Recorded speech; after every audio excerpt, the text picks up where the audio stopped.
All right, guys, what's going on, everybody? How you doing? Joe here, and I hope you guys are doing well. Are you doing awesome or what?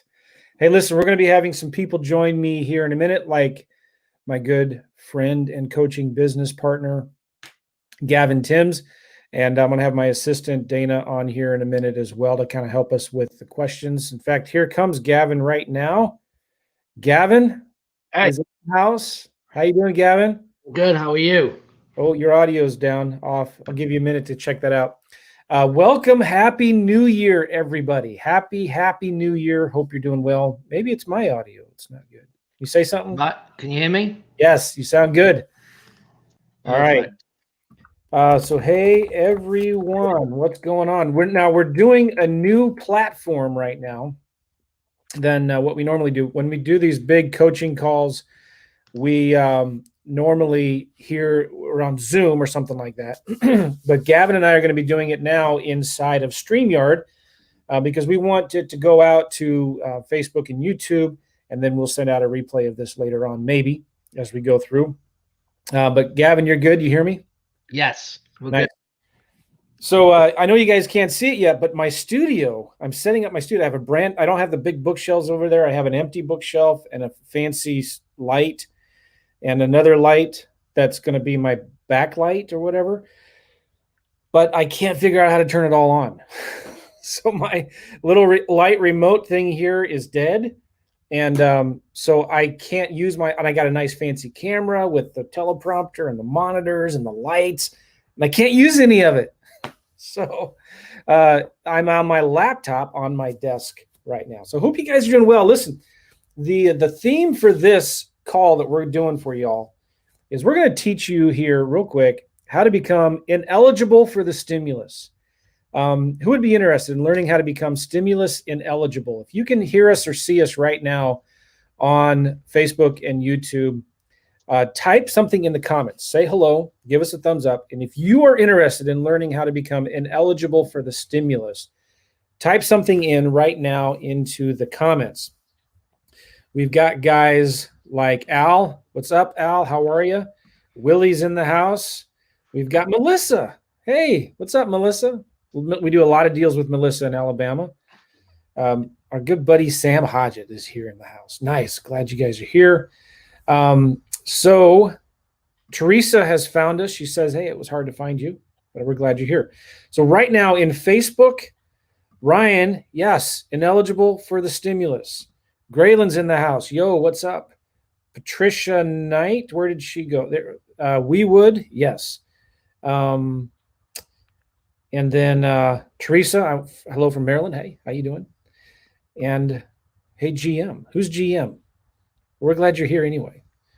We've got Brian. Absolutely. Good morning, Joe and Gavin. Hello from Maryland. Levi, hello. Larry, I'm ready to learn. Melissa, of course. Yes, I'm already stimulus ineligible. LOL.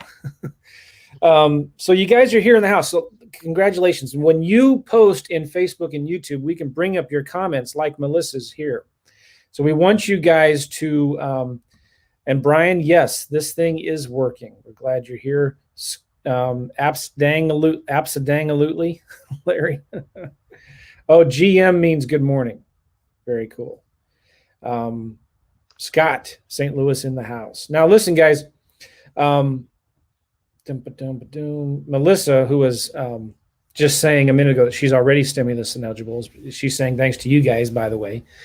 The other day, I posted something on Facebook where I went to some online website, and I designed my own T-shirt, and I put on the T-shirt ineligible for the stimulus, right? Or stimulus ineligible. And as a joke, because I'm not eligible for the stimulus, Gavin isn't, Melissa, who is one of our coaching students who's now crushing it, doing a ton of deals with Gavin and on her own in a couple different states.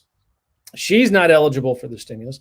So anyways, I did it as a joke. I put it on Facebook for 15 minutes, and not everybody, but a lot of people tore me apart. They're like, that is super insensitive. You are a jackass. You're an idiot. And How could you say that? And people are suffering and people are hurting and you're bragging about how much money you make. And I was like, dang, they're right. I felt really bad. I felt like this tall. I felt really, really low. And I was like, I don't want to talk. We're not going to talk about politics, by the way, on this call either. And we're not going to talk about anything to do with politics. So you can all relax. All right. But I've always tried to steer clear of talking about politics and anything really controversial in my Facebook. But when I posted that, I thought, man, I think I'm really onto something right now, right? Like, obviously, everybody's talking about it, and there's a lot of people that are hurting. A lot of people right now on this call need the stimulus money to help them, right? So I was thinking, when we do this coaching call, let's teach people how to become ineligible for any future stimulus in 2021, right? And who is interested? Rob is interested. He's given us a thumbs up here. And most people hate having a W-2. That's right. But some people, they like it. But I think most people here in the house, like Jamie. Good morning, Jamie. How you doing? Rob again from Houston. A lot of you guys, you don't want to be reliant on the government. You don't want to be reliant on a W-2 paycheck every 2 weeks, do you? One of the things when I was working, Gavin, I was very frustrated with knowing that if my company fired me, I could probably find another job. I was working as a civil engineer for a big contractor building power plants. I knew I could find another job, but I'd probably have to move. And I was always had this fear of not in control of my own destiny, right? If my company fired me or let me go, I was 2 weeks away from bankruptcy, right? Like I was paycheck to paycheck. And I hated the fact that I couldn't control, I couldn't take care of my family without being reliant on an employer that maybe one day is just like, yeah, you know what? We don't want you anymore. We're cutting your position. The economy is hit. And we were really reliant on large, big electrical contractors and public utilities because we were building projects for them.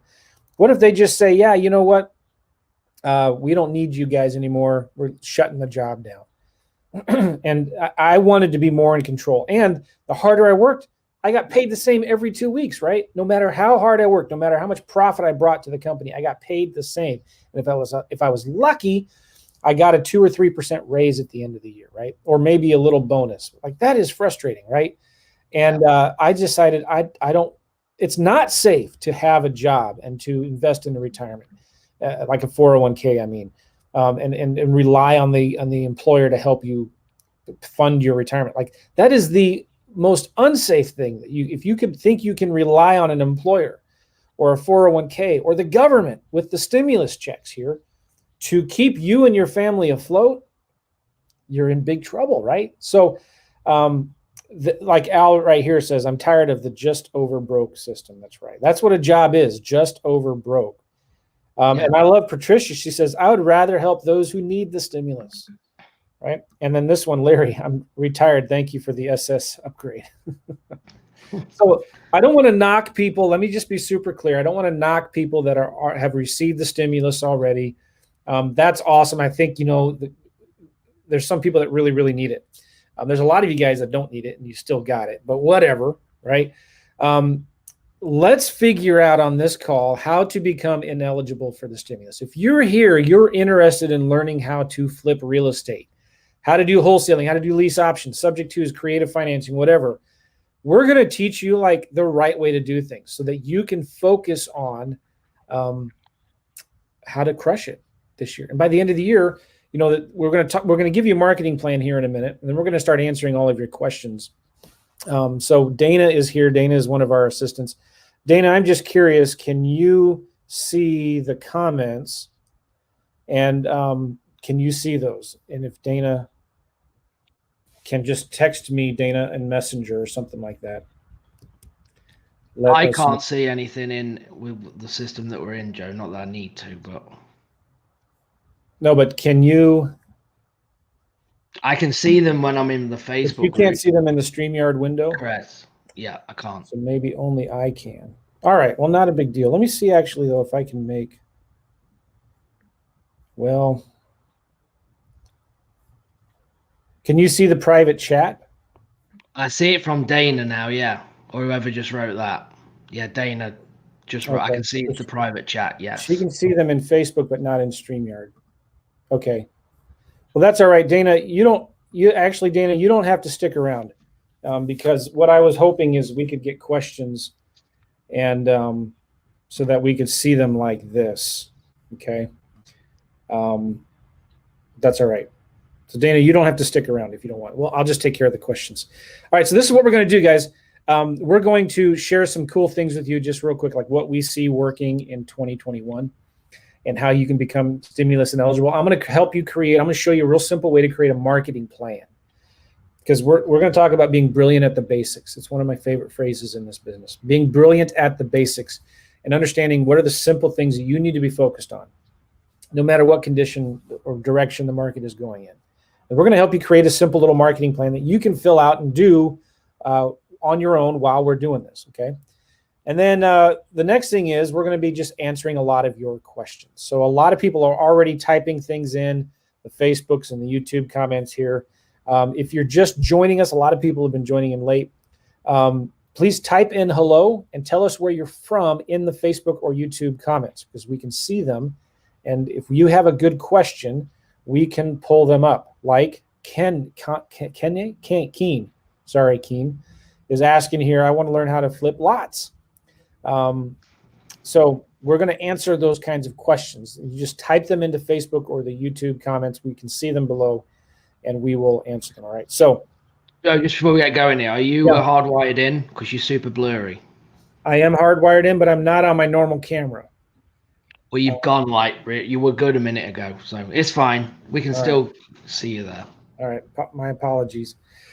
I'm going to do a marketing plan for you guys. And I'm just going to open up a simple spreadsheet and share my screen with you. Okay. And I'm not going to make this anything fancy, because I want it to be simple so you guys can actually do it yourself. All right. And I'm going to make sure this works. I'm going to share my screen, and I'm going to pick an application window. Cool. And then Gavin, do you see the spreadsheet here? Yes, I do. I don't know if I spelled ineligible right or wrong. Marketing plan. This is a simple Google spreadsheet, okay? And don't worry about getting this spreadsheet. I'm going to do my best to kind of just make it simple here so you can just follow along. And you can do this on a napkin or a piece of paper, all right? And Gavin, if my internet connection is bad, let me know. I'm hardwired in. I have really fast, but all right, we'll see here. Now, to be stimulus ineligible, you need to make at least $75,000 a year as a single person, $150,000 if you're filing together as a family, okay? So let's just say your revenue goal is $75,000. You want to make $75,000. Why do we need to write this down? Because in a marketing plan, you can't control. We want a marketing plan that shows us things that we need to do that we can control. Okay? You can't control making 75 grand a year. You can't control that you do one deal a month, that your average profit is $5,000 a month, or that you have to make 20 offers to get one accepted. You can't control those kinds of numbers. But what you can control are the basic things that we're going to be talking about, things that you can do every single day. All right, so let's break this out. Let's say your average profit per deal is $5,000. I'm being real conservative, okay? So number of deals that you need to do. You take that divided by that. Try that again. Equals that divided by. There we go. You need to do 15 deals in a year to make $150,000, right? Well, let's make this let's say your average net profit is $4,000. So we would figure in $1,000 on average. You're going to spend about $1,000 in marketing and VA costs per deal. And I'm being super conservative, right? So you need to do 18.8 deals per year. Okay. number of deals per month. I'm just building this slow so you guys can kind of do this yourself as well, right? Equals this divided by, so you need to do 1.5 deals per month to make $75,000 a year. If your average gross profit is $5,000 and then your average marketing and VA cost is $1,000. So your average net profit per deal is $4,000. Okay. Now that's 1.6 deals per month. Let's just round up. 2. You need to do 2 deals a month. Now, how many offers do you need to make to get a deal under contract? Okay. Let's just say offers per deal. I'm going to be conservative again here. And let's say you have to make 30 offers. And by the way, you should be making an offer to every single seller you talk to. Right? So you need to make 30 offers to get 1 deal. So offers per month, you need to make 2 times 30. You need to make 60 offers per month. All right? Now, how many is that per week? Take that divided by there's actually 4.333 weeks on average per month. You need to make about 14 offers per week. All right. Now, how many offers per day? Let's say there's 5 days per week, right? Equals this divided. You need to make, do you see where I'm going here with this? You need to make 3 offers per day. That, for some of you, may sound like a lot. All right. It's really not. We're going to show you how to make real simple offers. But this is what now we're getting down into things that you can control. You can't control making $4,000 net profit per deal. You can't control that the average number of offers you need to make to get 1 deal is 30, right? But you can control what? How many offers per day that you make. Are we still good, Gavin? Yep, you're good. And you guys, you can't see the comments, huh? So only I can see the comments. What a bummer. Yeah, I can't. In the StreamYard. I should have figured this out because maybe I could make one of you the admins. But all right, we'll just go back to the spreadsheet here. So, and you can see my screen okay. Yep, good. Right. Now, your video is back good as well, so we're all good. Now let's figure out what are 2 different types of marketing that we can do. All right. Let's just look at direct mail postcards for example, as one example. Okay. So number of leads. Now, what percent of our leads come from postcards? Well, let's say 50% of our leads come from postcards. Now, postcards, I'm just using this as an example. It may be yellow letters. It may for you be texting, Zillow for sale by owners. It may be cold calling. I'm just doing something real simple here to kind of give you an idea of what we're talking about. So number of leads from postcards. How many leads do you need from postcards per month? Well, if you need, now when I say offers per deal, this is the same as like offers for leads. Okay. So if I need 30 a month,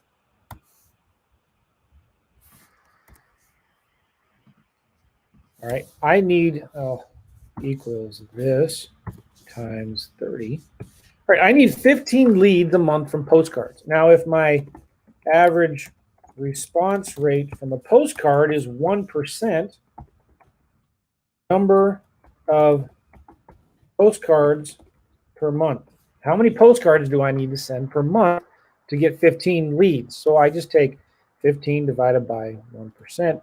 I need to send 1,500 postcards a month to get 15 leads. Did I do that right? No, I did it wrong. Look. See, a spreadsheet can tell you whatever you want it to tell you.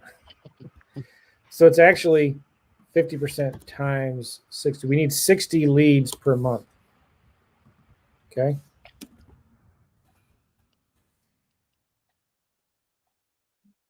You know, you could always, let's say it's half of 1%, 0.5%.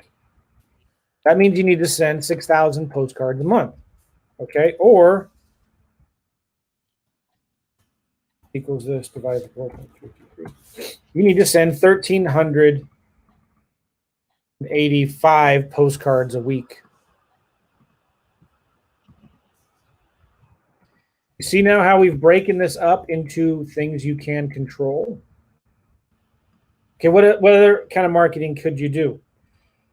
Well, let's look at, how about texting Zillow? Okay, texting Zillow, rentals, FSBOs. Okay, and the percent that leads from this, let's say it's 25%. All right, so you're going to need number of leads needed is 25% times 60, right? Number of leads needed per month. You're going to need 15 leads per month. Well, what's the average response rate for this? It's going to be a little better, you know, maybe let's say 2%, which means if I send 100 text messages, I might get, well, it's going to be better than that. Let's say 5%. If I send 100 text messages, I'm going to get about 5 that say, yeah, I might be interested. Okay. So number of texts per month is going to be 15 divided by 5%. I need to send 300 texts per month. All right. How many texts per week? Well, that's going to be equals 300 divided by 4.33. It's going to be 69 per week. Right? How many texts per day if I'm working 5 days a week? 14 texts a day. Okay? Oh, you see where we're going here. Now, that's only 75% of our leads. Let's do one more. And we'll just make this one simple. Let's say cold calling. Okay? And that's going to be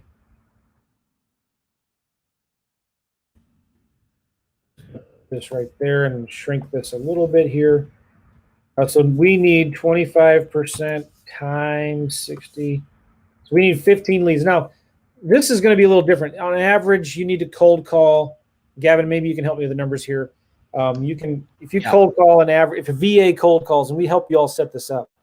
If VA cold calls about a couple, 3 hours, they might get 1 or 2 leads. Is that right? Yeah, it's normally one to 2 leads every 3 to 4 hours across all markets. That's kind of what you're looking at. Let's say 2 leads per 3 to 4 hours. Yeah. Okay. So just being conservative, and this is a VA doing the cold calling for you, which is what we do. So you get 2 leads per every 4 hours. I hope I'm doing this right. Just watch my math here. Number of 4-hour shifts. About 8 4-hour shifts. Okay.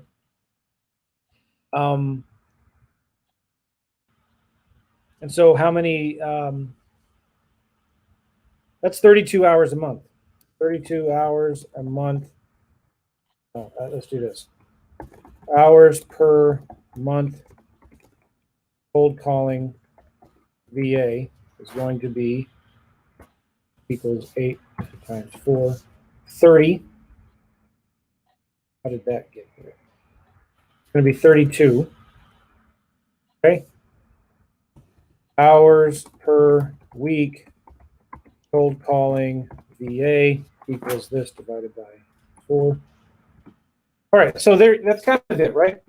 Now this could be a VA or a U. If you don't have a VA yet, you're doing the cold calling. What I've just done here is I've now created a marketing plan that shows you things that you can do that you need to be doing every week or every day. So if you want to make 75 grand a year, guess what? You need to be making 3 offers a day. There is no magic push button money falls from the sky. You see what I'm doing here?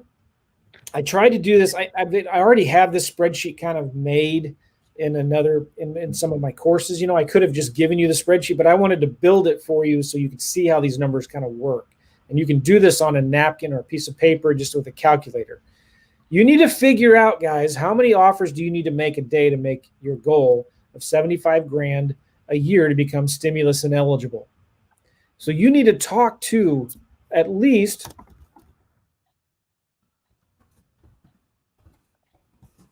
I want you guys to make it a goal to talk to at least 5 sellers a day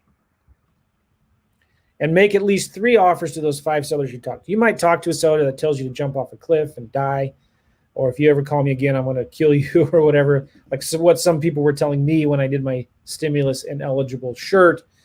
But like, that's your goal. This is not complicated. This is not rocket science. If you're understanding this, guys, are you picking up what I'm laying down?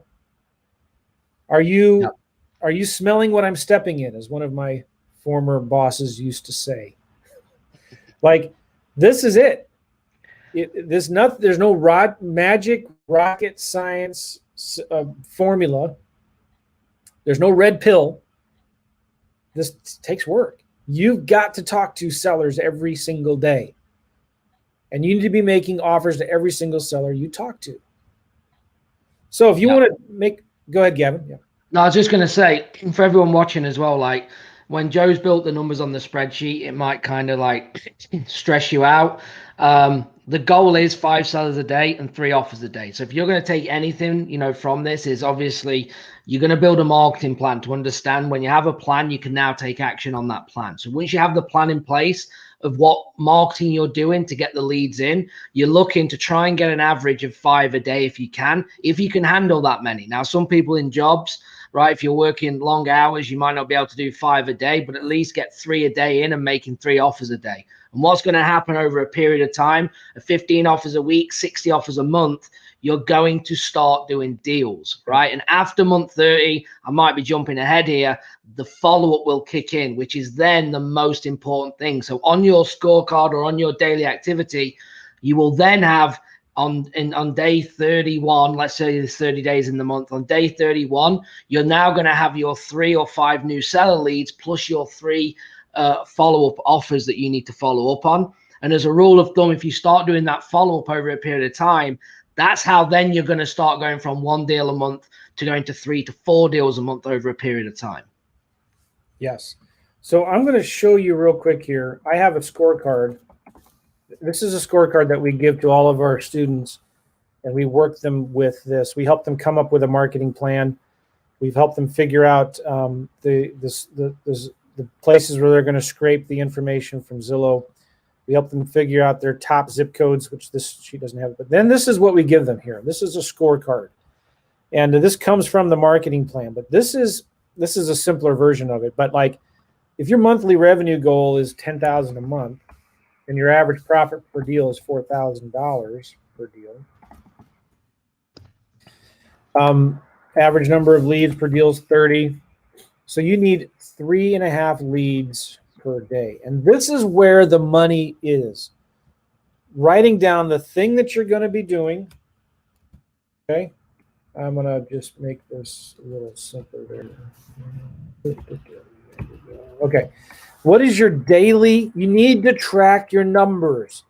So daily, you're going to make 100 cold calls. You're going to make 50 cold calls. You're going to send 100 texts a day. You're going to do 5 Facebook messages a day, and you're going to send 100 letters a week, or 20 letters a day. Okay.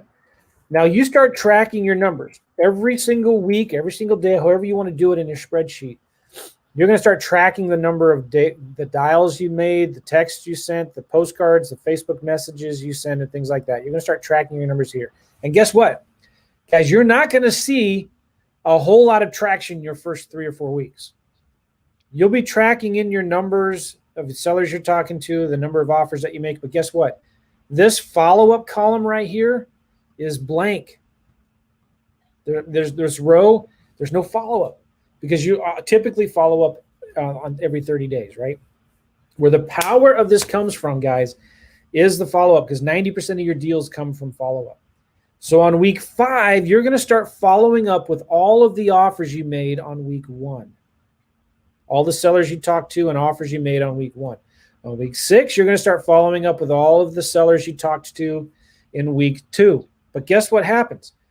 Then in week 9 and 10, week 9, you're going to start following up with all the sellers you talked to in week 1 and week 5. Does that make sense? And then in week 13, I think it's going to be, I don't know, right? In week 13, you're going to follow up with all the sellers from week 1, week 5, and week 9. Now, you can see how this starts cascading. If 90% of your deals come from the follow-up, the more follow-up you do, the more deals you're going to do. We looked at the numbers. Gavin, would you talk about this for a second? When we looked at the numbers at one time in the last 12 months, how many deals we did and what came from follow-up? Yeah, we did. I think we did 58 deals. 54 came from follow-up. So we only landed 4 deals that came in like within the first phone call. The others came from follow-up, which is probably, I think, about 93%, if I remember rightly, of follow-up over a period of time. And the other thing is as well, you should all write this down, but profit is in the follow-up, because all your marketing efforts that's going this month, okay, you might get rewarded in month 1 for them. You might do a deal, but over a period of time, that marketing dollars that are spent is going to 10 times your return over a period of time, right? So for instance, you know, Melissa was on the call when we started doing cold calling originally. It took us 5 weeks to get the first deal under contract. It took us 8 weeks to close the first deal, right? So let's say out of 100 leads, we closed 1 deal and we made $7,500. Over a 5-month period of follow-up on them 100 leads, we then did $105, right? So over $100,000 over month 1's marketing efforts, right? And that's how you're going to get a profitable business, because everyone gets it the wrong way. They focus on leads today and just say, oh, they're not motivated, but they're not motivated now, right? No means not now. So what are they going to do in a week's time, in a month's time, in 3 months' time? Because over the period of time, guess what happens? Situations change, which means motivation changes, right? Who knew that in January of 2020 that we were going to go in lockdown in March and we're going to go in a pandemic and the world was just going to go crazy? We didn't know that, right? So anyone that you spoke to in February, if you called them at the end of March, now has they're in a different situation. So while the situation changes, the motivation changes, okay? And then that means to more deals for you. And this could be anything. This could be, you know, lost jobs, broken legs, injuries, deaths. I mean, there's multiple things that can happen. Divorces, inheritance, properties. I mean, there's so many things that can happen within the hour, right? I did a podcast once saying everything can change on a dime, and that's literally it. Anything can change at any time, and you need to have these in the system to be able to pick these deals up, because if you're not, somebody else is. And that's what you need to understand. So when there's plans in place, as Joe's just said, that marketing will kick in, that follow-up will kick in, which will result in more deals, but also more profit, because it goes straight to the profit because you've already spent the time. Now, money, obviously time is money. I understand that. But I'm talking from a marketing budget standpoint here.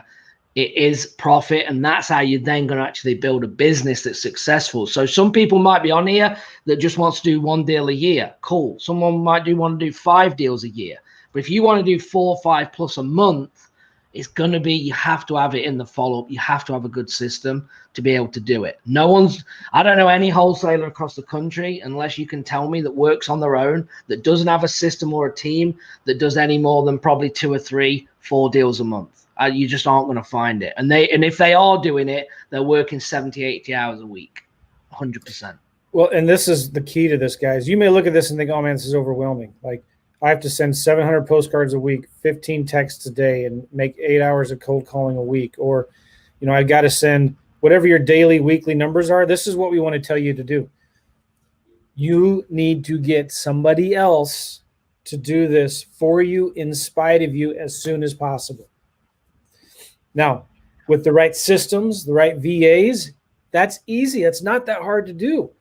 We get VAs to do all the cold calling for us.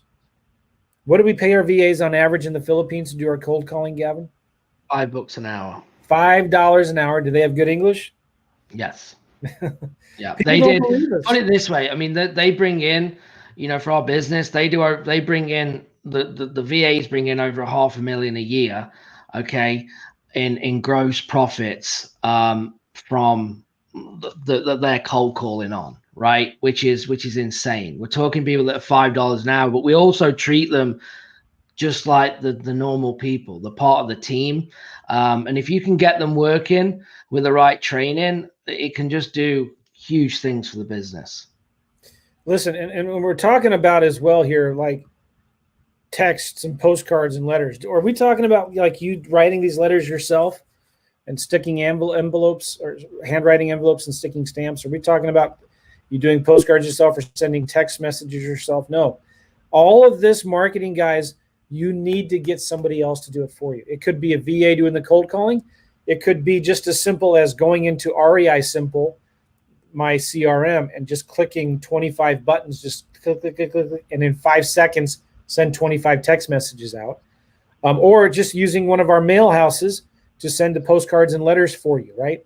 Let me just show you some recent campaigns that we did. One of our students, Esther, in El Paso, Texas, we did a simple little follow-up campaign for her. We imported in her old leads into REI Simple, and it was about 100 old leads that we sent out a text message to, and we had 16 respond back, and she's working on these right now. 30 were dead, like stop calling me. 16 came back, and there's about another 4 or 5 I need to add into this for her to call. That said, yeah, you know what, I am interested now. Give me a call. I'd like to talk to you. So Esther just goes in here and she calls them, okay? And to send that text campaign out, I don't have the time to show you, but it was simply a matter of, I went into these new old leads here. I highlighted 100 of them, and I sent them a simple text that said, hey, my name is Esther. You don't remember, we talked a little while ago about one of your property at XYZ Street. Have you sold it yet? Okay. And I just, in like 30 seconds, I clicked, because in order to stay compliant, you have to send these manually, and they're personalized. We're not selling anything. We're just asking questions because we've talked to them before. And we sent out 100 texts, and we got 16 that came back. And I know a couple of these are real close to becoming a deal. So sending text messages, even if you don't have a VA do it, you do it yourself through something like REI Simple. It's just click, click, click, click, click, and it gets done. Let me show you another campaign I'm doing with my boys. I have 2 teenage sons, and we're doing some postcards right now for vacant land in a county called Jasper County, Texas. And we sent out a simple postcard, and we had a 3% response rate. I was in a mastermind the last 2 days with some big heavy hitters. And when I told them I got 3% response rate, they about fell out of their chair. These are guys that are spending $50,000 to $100,000 a month in marketing. They're used to 0.5% to 1% response rate in marketing. But with this simple postcard, I'm getting a 3% response rate. We sent out 15 offers already. I have 20 that we still need to send offers to, and a couple of them are dead. We got one of them accepted. Now we're still doing some research to see if it's going to be a deal or not, but we're buying this vacant lot for about $12,000. It's worth $80,000. We're going to sell it for maybe $25,000, $30,000. So we'll make about a $15,000 profit on this vacant lot. It's about 21 acres in the middle of Jasper County. So guys, the marketing works. And did I do these 1,186 postcards? No, I sent them to my mail house. They sent it out and just got it done. 3% response rate. Are you kidding me? So this marketing works. And when it comes to cold calling, I mean, we could show you we use Mojo Sells for cold calling, and it works. You get the VAs from the Philippines with good English that does the cold calling, puts the leads into our CRM, and then we call those leads. The stuff works. But just, again, top 30,000 foot view, you want to make 75 grand a year, you want to become stimulus ineligible, you need a marketing plan of things that you have to do every day. You need to know, like, so you can focus like a laser, not just spray and pray and hope that, I'll test 1,000 postcards and see if they work. I'll do a cold calling for a few hours and see if it works. I'll send 20 text messages. No, like, you need a plan every day. If I want to make this income goal, become ineligible for the stimulus, I want to talk to 5 sellers a day or make 3 offers a day. I need to send 700 postcards a week. I need to send 15 texts a day.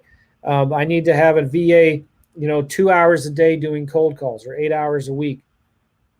And then you put that in a scorecard, start tracking your numbers. Guys, I'm telling you over and over again, we've seen our coaching students that have had the most success were the ones that did this. We helped them create a marketing plan and a scorecard, and we held them accountable. And guess what? None of them met their numbers, right? But the ones that were successful and did deals at least made half of their numbers, right? And at least because they started doing follow-up and they started building momentum, they started doing deals. Here's the crazy thing. You don't need to meet these numbers every single day, every week to do deals. If I were to ask you, in fact, this is a good question I want to ask you guys right now. How many offers have you made in the last week?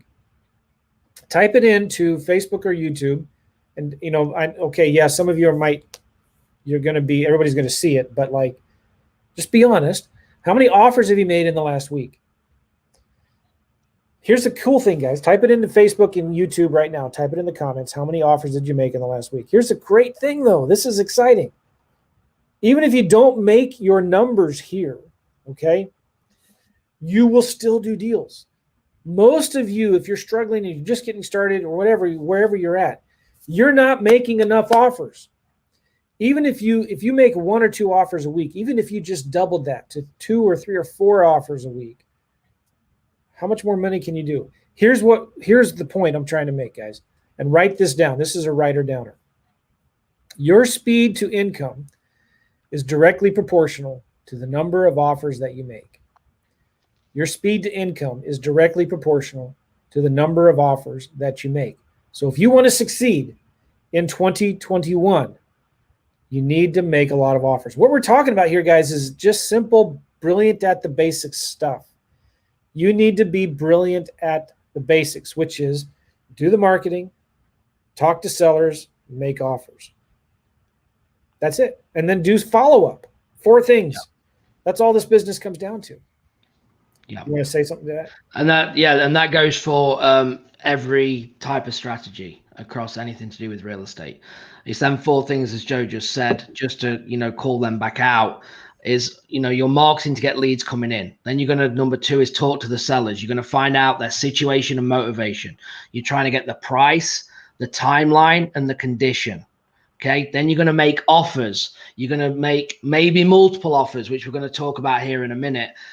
You can make multiple offers, and then they go into a follow-up sequence. And this follow-up sequence could be followed up on in a month to get a deal. It could be 2 years. We still close deals that have been in the CRM for 2 years. So again, nothing is ever dead until they are, for me, it's just sold. They're threatening to sue you or kill you or something like that. Otherwise, no means not now. So take that away, write it down. No means not now, because again, the situation can change at any time. I made a banner out of it just so I can make it real clear. Your speed to income is directly proportional to the number of offers that you make. And if you want to succeed in this business, rule number 1 is learn to be brilliant at the basics. What are brilliant at the basics? I'm writing this down right now. Marketing, number 1. Number 2, talking to sellers. Number 3, making offers. Number 4, follow up. On the banners right there. Marketing, talking to sellers, making offers, and following up, guys. That is the secret magic pill. And you know what? We've said this every year since I started teaching and coaching. But this is especially important in 2021 going forward. All right, another big thing that I want to talk about here is multiple offers. Now I need to learn how to spell multiple right. There we go. This is going to be huge for you guys in 2021. What do we mean by this, and why is this so important? Because, well, first of all, we recommend when you're talking to sellers, you just focus on one strategy. This is real important, Gavin, and maybe you can talk about this in a second here. But like, we're not teaching you. We don't want you like going in 20 different directions, making 20 different offers to sellers. There is a place to be a transaction engineer. We get that. But we see a lot of students struggle because they're complicating it too much. They're trying to do too much. They're not focused on the real simple basic things. So we want to tell you guys, focus just, if you want to do lease options, just make lease options offers. If you want to do cash deals, just make cash offers, like wholesaling offers. But if the seller says no, you need to learn how to make multiple offers to them. And what do we mean by that? Well, we use a document called a one-page, 3-option letter of intent. It's just a simple 3-option letter of intent. And there's different ways you can do it. What I like to do is send them a cash offer, and then a lease option offer, and then an owner financing offer, for example. Or it could just be, because I know they don't have enough equity, I might make them a lease option offer and then a seller financing offer. So when the seller says no, most people, this is what most people do. And you think you're worried about competition. This is what your competition is actually doing. When the seller says no, they're just leaving it. They're not following up, and they're not sending multiple offers. So what you need to do is send a letter in the mail to the seller saying, hey, listen, thanks for talking today about your house at 123 Main Street. I understand you don't want to sell it now, but listen, if circumstances change and you change your mind or something happens in the future, let me know. Attached are maybe are 3 different ways that we might be able to help you sell your house. Option number 1, cash. And that could be just as simple as 70% of Zillow. Okay. Number 2 is lease option, 85% of Zillow. Okay. And then the rent is 75% of the market rent. Okay. And then the third option could be seller financing, 100% of Zillow, and half of the rent principal only payments. So for example, if Zillow says it's worth $200,000, give the seller $200,000. Let's say the market rents are $1,500 a month, then offer the seller $750 a month, principal only payments. Okay. How long does that take? Did that just take me to come up with right there? Like 1 or 2 minutes. Yep. So send them multiple offers. And then this is the key, guys, send them that same thing every 30 days. Send them an offer in the mail, follow up with a text message, an email, a voice message, a phone call, a letter, a postcard. Every month, send them that same offer again, because now you're getting your foot's in the door and you're just following up. And a lot of times too, these multiple offers help position. So they can't take the cash offer because it's so low, so then you make a higher owner financing or lease option offer. That cash offer just helps you position your other offers to make them look more attractive. Gavin, I got to step aside real quick. Will you just talk about the importance of making multiple offers and the power of also focusing, and I'll be right back. Yeah, no worries. So guys, I actually just did a video. I think it's going to be going live today, actually, on multiple offers. So if you go onto my YouTube channel, REI Network with Gavin Timms, you can check that out. Don't go right there right now, but make sure you write that down. And I might drop it in the link, actually. I'll find this video and put it in there. But you'll see how to position, the multiple offers. Well, not how to position, but how to actually make the multiple offers, okay? Then it comes down to, as you get better, when you start engaging with the seller on the phone, you actually start to learn which offers are going to work the best for you. So as much as I would say is a cold lead, someone that's not really interested, whatever, just send me something. They're not really giving you zero motivation. You might want to send them 3 offers. You might want to send them the cash, the sandwich lease, and the assignment lease option. Use Zillow, 3 minutes, get it, send it, and it's done. Okay. But let's say, as Joe said, the way that you position them offers they will make things look better. So let me give you an example. Let's say that I go in and in my head, I'll start asking questions. The seller is already shut down about a cash offer. He comes out with something like, Oh, you're an investor, you're going to lowball me, I'm not giving my house away, things like that. Now I need to pivot quickly to get him back on board and kind of agree with him and shut that offer down. So now what I'm coming in with is more now in my head, the sandwich lease and the assignment lease option. So what I would say in that scenario, so again, I say, hey, Gavin, I'm a real estate investor, whatever the conversation goes. And he said, oh, you're an investor, you're going to lowball me, blah, blah, blah. And say, actually, I'm not going to lie, Mr. Seller, I do make cash offers. But let me ask you this, if I could get you more money, would you be interested in renting it to me for a year or two first, right? I could interject with that. Let's say that then that he's interested in that. He gives me some positive feedback. I now know, okay, that the cash offer isn't going to work. He gets very upset about it, but I'm going to come in at the sandwich lease option. So I'm going to make 2 offers based on this scenario. The other thing is that I will tell him and say, look, Mr. Seller, I'm going to leave the cash offer on there. I understand you can just ignore it. I know you don't want to do that, but I really want you to look at the second option that I'm going to send you. What I'm doing there from a visual is that I've got the cash offer down, so it makes my sandwich lease option offer look much better because it's a higher amount, right? So let's say it's worth 200,000. I'm going to say 175,000 for a sandwich lease option in 3 years, and I want to pay him 110 in cash. So I've got the 110 as a visual on the paper, but my offer at 175. So what's going to happen is he's going to automatically attract to that 175 amount. But it goes, oh, he wanted to give me this at this offer. It makes it look better. But I position it on the phone because he's upset in this scenario. He's upset about the cash offer. I'm going to tell him that it is going to be on there because, again, it helps me position it. Makes sense? Now, what happens is in this scenario, if I've got him where he is now he's entertained about this rent, he wants to know more about it, I'm going to just make them 2 offers. So I make my sandwich lease option offer.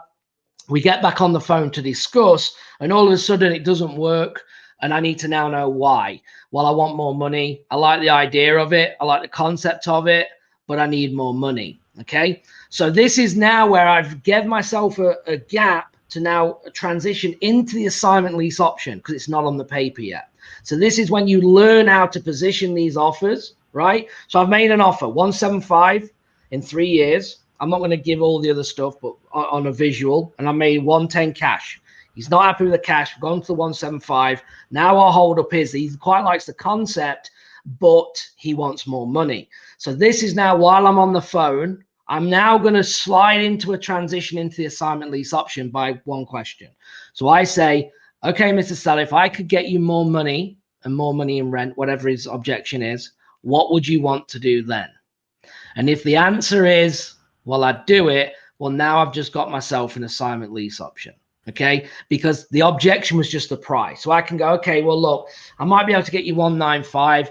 I'm now going negative. I don't know if this is going to work. I'm willing to try it. Look, just so you know, I'm not going to be staying in the middle of this deal. I'm going to be honest with you, Joe. I'm here to make some money. I was going to make some equity on the back end. I understand that's not going to, work for you. But if I can get you this 195 that you want, then what would you want to do? He says, yes. I get the assignment now signed, and then I go on. Now, why am I explaining that? Because if I have a motivated seller that is potentially going to do that, and he does want me in the middle, and I put that 195 or 200 on the page, I've now made my job a lot harder, okay? Because now I've got nowhere to go. I've got nothing to negotiate with. But the difference is that he was motivated. If he says to me, oh, whatever, send me anything, I'm just going to sit on it for 10 years until it sells, I'm just going to send all 3 and it's going to take me 3 minutes, right? But as you get into this and learn the art of selling, the art of conversations, and understanding what people need, that position is going to be huge, okay? So hopefully that helps. Excellent. Somebody was just asking, where to go? Alan, can you put the proportion banner back up for screenshots? Here it is. Your speed to income is directly proportional to the number of offers that you make. So that's why making multiple offers is so important. Thanks for sharing that, Gavin. So we're talking about the brilliant at the basic stuff, right? We're talking about you got to be good at this stuff. Marketing, talking to sellers, making offers, and following up. The other thing that I just want to stress again that we were talking about is always asking who, not how. Like, because man, if you start asking how, you just go down this deep rabbit trail of all of these fancy, complicated systems and tools and strategies. Like, and if you feel like you have to know how to do everything, you'll never get started, right? So you need to instead ask, who can I get to do this for me? Who can I get to do all of this for me? Now, there's certain phases where you outsource things. Like we would say probably the last thing you outsource is talking to sellers and making offers. You need to be doing that yourself until you get growing in the business. You start learning how to do deals, and then you can start hiring acquisition managers. So that's the key to this. The other big key is, again, we've been talking about the follow-up. And I just want to talk about for a minute here, if you want to succeed in 2021 and do a lot of deals, you need to know the follow-up. And there are a lot of different ways you can do follow-up. Once you make the multiple offers, you follow up with continuing making offers over and over again every 30 days. But there's texting, there's phone calls, there's emails, there's letters. I have found the best form of follow-up is direct mail, because that is something that sellers get. They open, they look at. I just went to the post office, to the UPS store today, and I had every time I send direct mail out, I get a bunch of it back, And I got some direct mail back because the address was wrong. And, I know what's in the letters, but I still open them because I want to see it.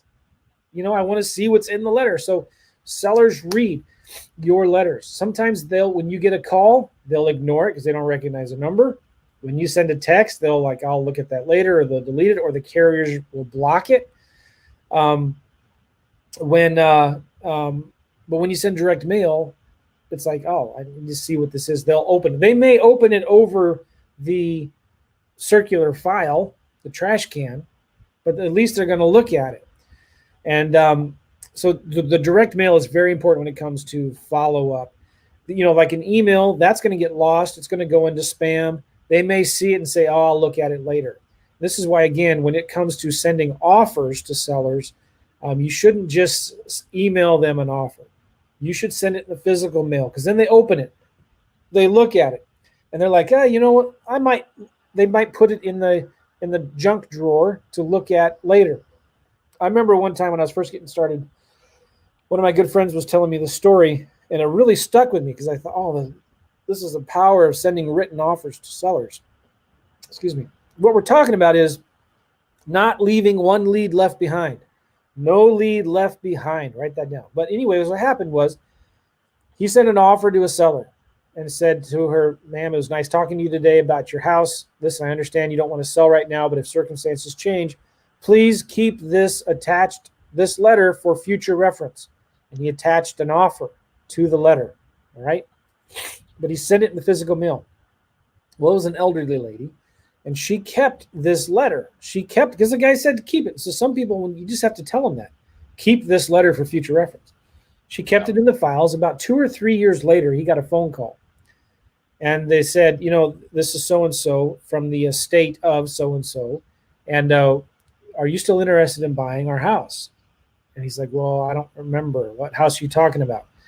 And they gave him the address, and this was a friend of mine named Steve, and he pretended to remember. Oh yeah, that's right. Remind me again though. Anyway, they were going. The lady died, and they were going through her. She had a folder for important house stuff, and they found his letter in the house folder, and they called him up and said, "Would you still be interested in buying the house?" And he did. He went and made an offer and made a lot of money. I think he rehabbed it. He was a big rehabber. But here's the point. When you do your follow-up, always, always send something in writing in the physical mail. It still works. It works really, really well. And don't think you have to handwrite these things yourself. I use email to mail, click to mail a lot. So I can create the letter in REI Simple, email it to click to mail. Click to mail will print it and send it in the physical mail to the seller whose address is in the subject line of the email. Once a month, take all of your old leads, download all of the addresses, and send the sellers a simple letter, a postcard. Hey, it was great talking to you the other day. You probably don't remember me. Have you sold your house yet? Are you still interested in selling it? Okay. Yeah. All right. So we're getting some comments in here. I'm going to look at them. Don't forget, guys, keep on typing in your questions. One of our friends and clients, Chris Arnold, said that literally just happened to me. Isn't that crazy? Yeah. The children found my offer in their father's desk. I love it, Chris. Isn't that awesome? Yep. We just did a case study actually on no dead leads. I used to work Chris's market, and we're both virtual 2 years old. It's called nodeadleads.com, and we just went through. We're actually working. I think there was 134 leads. We'd already done a deal originally, so we started calling and texting everyone, just like Joe said with Esther, and we've got about 21 leads that we're working right now. So it's kind of an active case study to see after 2 years, can we go and still do a deal? So you should check that out, guys. You recognize this guy, Gavin? Yes, the man. That's who I owe it all to. That's who got me started. Why don't you tell this story? One conversation with this guy on the screen in a coffee shop led me here. How insane is that? So, and where was that, Gavin? Because you're not from these parts. Yeah, so I was visiting, obviously living in the United States, visiting back in the UK with my parents and my wife, and we went down to a place called St. Ives in Cornwall, and it was about 9 o'clock, and it was like a coffee shop wine bar. Cornwall, nobody knows where that is, Gavin. Cornwall, South England, like towards Land End, right? So the south.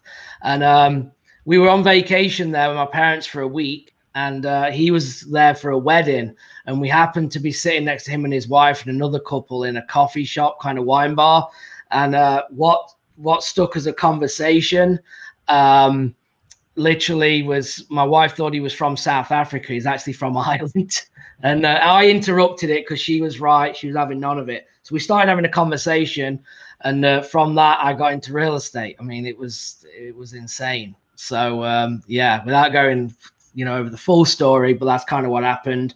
And he said to me, I see property. What did he say? He said, he said, I'm a property investor, but I don't see houses. And I was like, well, that makes no sense. And then he started saying, well, you'd be good at it. You should look at it. And I'm like, well, I'm a golf professional. I don't know anything about houses. And this conversation happened, and now I'm in real estate. I mean, it's literally as crazy as that.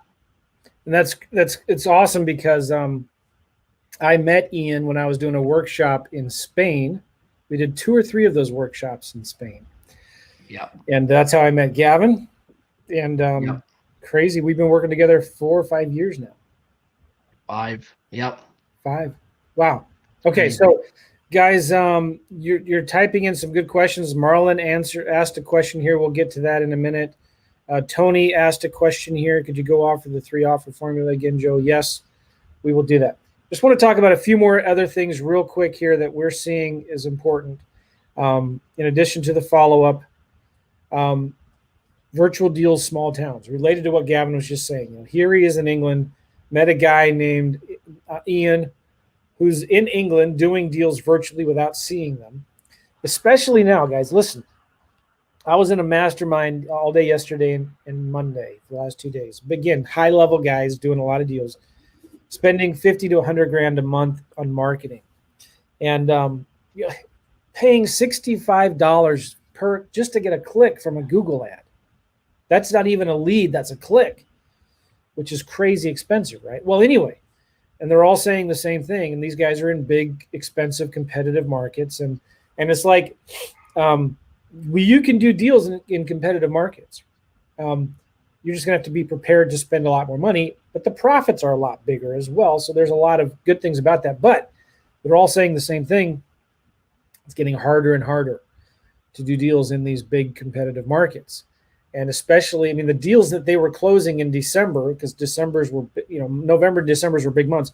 Those were from deals that they got under contract in September and October.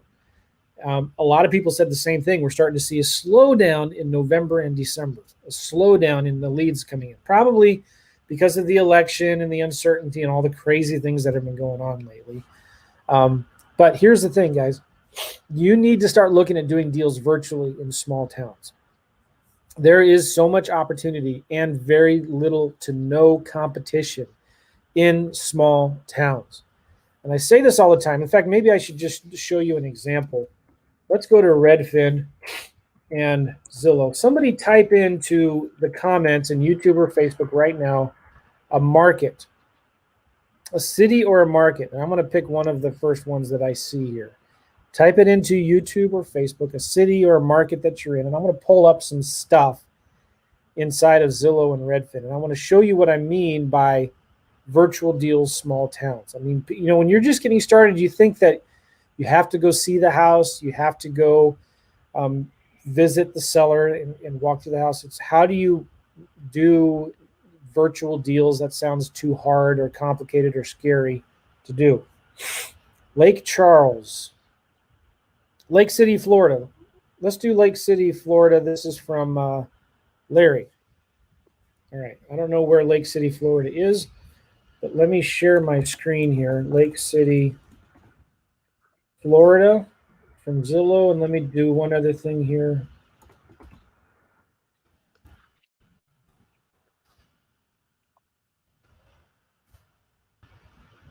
Well, Lake City, Florida is not available yet in Redfin. Let me open up a map here.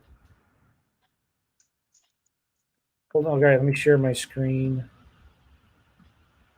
All right. What county is it in? Do you know? No, I don't. Let me look. Can you still see my screen? Hang it. Yes. It moves. Okay, good. I need to move my little bar here. So let's look here. This is a small little town. I guess I should have been more specific and give me a big town. In fact, I want to do a big city where a lot of people live. You may live in Lake City, Florida. I don't know where that is. Oh, that's in the sticks of Florida. Let me look one more time at some towns Sarasota, Florida. All right, Patricia, we're going to look at Sarasota, Florida. And let me clear the banners here so you can see my screen better. Sarasota, Florida. Sarasota, Florida. Okay. And I'm going to share my screen again here. All right, you see my screen. So here's Sarasota, Florida. I'm going to also look it up here.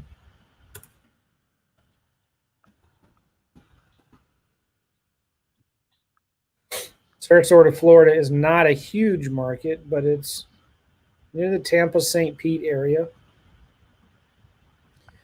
All right. First of all, you think the Tampa, St. Pete, Sarasota, Florida is competitive and there's no deals there. And you might be right. If I look at Redfin, I'm just going to zoom out a little bit. So Sarasota is down here. Here's Tampa, St. Pete right here. And I'm looking, let me just do I'll draw. I'm going to draw here so I don't get Orlando. I'm going to draw that area of Florida, and there are, as soon as it opens up, 25,000 homes for sale. Okay. Let me show you something more. Let me go to more filters. Let's look at just houses. And let's not do the real high expensive homes. Let's look at homes under $500,000. And we don't do the real cheap shacks either. Let's do $100,000 to $500,000. Time on Redfin, more than 60 days. Oh, one more thing. Let's remove new construction. So that has to be built before 2018. Apply filters. Guys, there are 1,512 homes. Because you're maybe in Sarasota, which is right there. Well, if you just zoomed out into the whole Tampa, St. Pete area, there are 1,500 homes priced between $100,000 to $500,000 right now that have been on the market over 60 days. That is not new construction. How about over 90 days? Because everybody says, oh, the market's so hot. All you got to do is stick a sign in the yard and you're going to get hundreds of offers over asking price. Well, okay, maybe. But if that's the case, why are there 936 homes for sale that have been on the market over 90 days in this area. Now, if you were just in the Sarasota area, there's only like 36 homes there. But as you start zooming out, you're going to find a lot more. So again, look at this. 936 homes. I know it may be hard to see because it's kind of small there. 936 homes. What if you remove the outline? 1,720 homes. Let's zoom out again. Now we're looking at Miami, Palm Beach, Daytona, Orlando. 3,900 homes in the sweet spots price range that have been on the market over 90 days. And guys, I've done this in many different markets, and I've tested this, sending letters to older listings saying, hey, if I could buy your house on La Jolla Drive in Claremont, Florida, which is near Orlando, it looks like, for full price, would you consider maybe doing a lease purchase or owner financing? I get responses from that. And I'm not sending it to the realtor, I'm sending it to the owner of this house. And guess what? A lot of these houses are vacant. A lot of these houses are vacant. And you come to them and say, hey, I might be able to get you what you're looking for if you would be willing to do seller financing or lease purchase. I get a lot of deals from that. All right. So I just wanted to show you, like, if you're in little Sarasota and you only have 126 homes, zoom out because there's so much opportunity here. And you could even zoom out again and you could say, all right, well, on let's just look at the Jacksonville area. There's 238 homes there. So maybe one week you go after the Jacksonville, Florida homes. The next week you go after the homes around Orlando. The next week you go around the homes, look for the homes in the Tampa, St. Pete area. Let's go here to Florida real quick.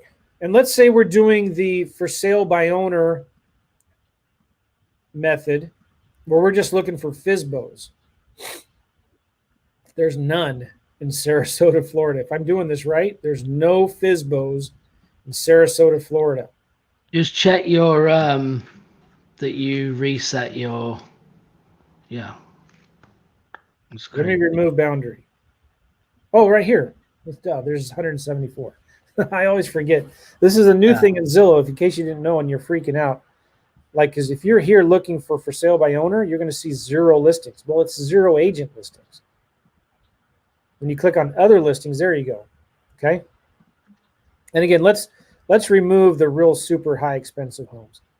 There's 127 FSBOs. Now, if I'm just in Sarasota, there's 40. Well, let's remove boundary. Now there's 127. All right. And this is just houses only. I'm not even looking at condos or townhomes. Guess what? It would take me a couple days to market to all of those FSBOs. I need more leads than that. Well, zoom out. Now there's 237. See right there? Let's zoom out again. Now there's 778. But still, that might only last me a couple weeks. Let's zoom out again. Holy smokes, Florida, look at this. 1,800 for sale by owners. But let's say you go through that and you're through all of that within a couple weeks. Let's look at the entire state of Florida. 2,200 FSBOs. Let's say the next month, the next week, you go after Georgia. There's 876 FSBOs in Georgia. How about South Carolina? There's 456. The next week, let's go after North Carolina. There's 680 FSBOs. Now, what if, let's go back to Florida here. There's 210, 2,210 FSBOs right now. But let's say I like targeting rentals. I like targeting rentals because these are properties that these are good homes to lease purchase, okay? And I'm looking for homes between 1,000 and 2,400 a month. And I only want nice homes to lease purchase. So I'll do 3+ bedrooms, houses only, no condos or apartments or townhomes. And if I go to Sarasota,